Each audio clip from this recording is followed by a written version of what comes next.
അപ്പോൾ ദാണ്ടേ പുറത്ത് നല്ല മഴ. ഓഹ് ഒന്നും പറയണ്ട. ഈ മഴയുടെ ശബ്ദം കേട്ടിട്ട് ഇന്ന് രാവിലെ ഞാൻ എണ്ണീറ്റത്. അത് കഴിഞ്ഞിട്ട് ഞാൻ എന്ത് ചെയ്തു, പെട്ടെന്ന് ചാടി എണ്ണീറ്റ് പല്ലൊക്കെ തേച്ച് വന്നപ്പോഴത്തേക്കും ദാണ്ട്രാ മഴ തോന്നും.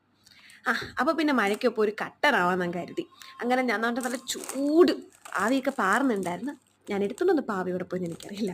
അപ്പോൾ ആവി പറഞ്ഞൊരു കട്ടനും എടുത്തിട്ടുണ്ട്. ഒപ്പം ഞാൻ നാട്ടിലെ ടൈഗർ ബിസ്ക്കറ്റ് പോലത്തെ ഒരു ബിസ്ക്കറ്റ് ഇവിടെ തപ്പി പിടിച്ച് കിട്ടിയതാണ്. അങ്ങനെ ആ ബിസ്ക്കറ്റും അങ്ങോട്ട് എടുത്തിട്ടുണ്ട്. അപ്പോൾ മഴയും കട്ടനും ഞാൻ അപ്പുറത്ത് മിന്നാരം മൂവി വെച്ചിട്ടുണ്ട് കേട്ടോ. അപ്പോൾ അതും കണ്ടുകൊണ്ടിരിക്കുക. അതാണ്ട് പൊക്കി കടിക്കുന്നുണ്ടോ? അത് വേറൊന്നുമല്ല, അതൊരു ബന്ന. അപ്പം ഞാൻ ഒരു ബന്നും എടുത്തിട്ടുണ്ടായിരുന്നു. അപ്പോൾ അത് കൂട്ടി ഒരു പിടി പിടിക്കാൻ കരുതി. അത് കഴിഞ്ഞ് ഇവിടുത്തെ സ്പെഷ്യലായിട്ടുള്ള എന്താണ്, ഒരു കപ്പ 2 വാങ്ങിയിട്ടുണ്ടായിരുന്നു കേട്ടോ. അപ്പോൾ കപ്പയെല്ലാം ഞാൻ നല്ല വെട്ടി അരിഞ്ഞ് വൃത്തിയാക്കി.